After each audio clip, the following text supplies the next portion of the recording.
আপনি কি জানেন যে ব্যক্তি জুমার দিন তার নখ কাটে, আল্লাহ তাআলা তাকে বিশেষ 3টি পুরস্কার দান করেন।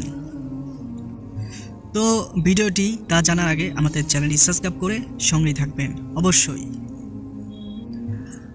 আল্লাহ তাআলা তার শরীর থেকে রোগ দূর করে দেন এবং তাকে শিফা দান করেন, মানে মাফ করেন।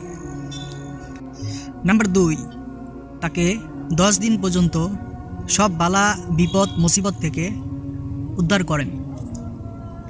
নাম্বার 3, তার উপরে আল্লাহর রহমত বর্ষিত হয়।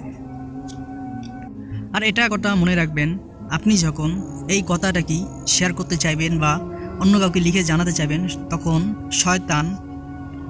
তাই সবাই কমেন্টে আস্তাগফিরুল্লাহ লিখুন এবং ভিডিওটি অবশ্যই শেয়ার করে দিন। আমিন। আশা করি ইসলামিক ভিডিও আলোর পর চ্যানেলটি সাবস্ক্রাইব করবেন, সঙ্গেই থাকবেন। আসসালামু আলাইকুম রহমতুল্লাহ বারাকাতুহু। আজকের মতন এখানে শেষ করছি। আল্লাহ হাফেজ।